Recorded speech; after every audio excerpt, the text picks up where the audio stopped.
Okay, so today we are looking at stopping distances.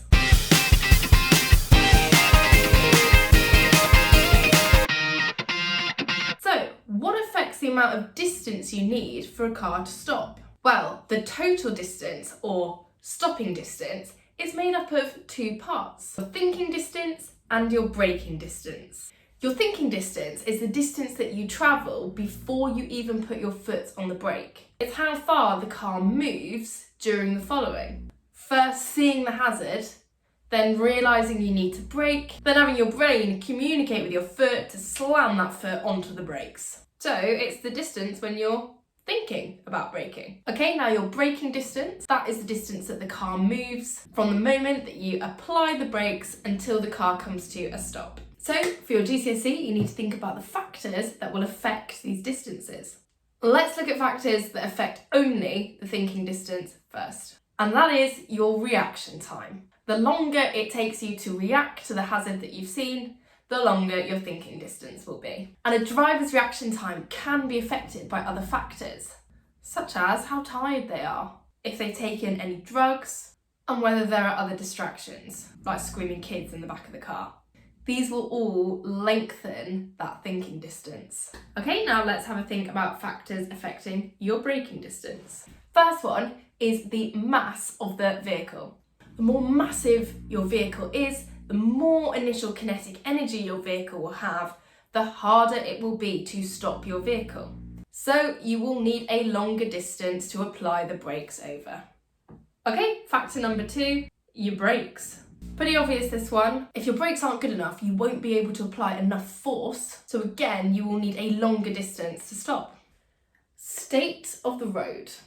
If you have water, ice, leaves, oil on the road, that can reduce the friction between the road and your tyres. This will increase your braking distance. Okay, and do any factors affect both my thinking and my braking distance? Yes. It is the speed that your vehicle is moving at. The faster your vehicle is going, the longer distance you will travel whilst you are thinking about applying the brakes. And then when you actually apply the brakes, the faster you are moving, the larger kinetic energy you have, the longer distance you will need to come to a stop. So, stopping distances are really important so that you leave enough space between you and the car in front of you if you had to do an emergency stop. These emergency stops can result in large forces on the passengers.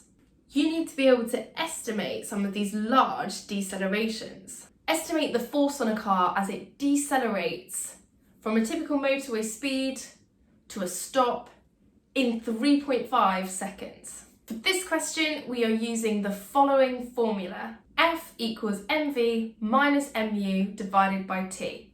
If you're not sure where that formula came from, have a look at Newton's third law and momentum. So I need to make some estimates. I will estimate the mass to be roughly 1,000 kilograms, and I will estimate the car to be travelling at roughly 30 meters per second on the motorway.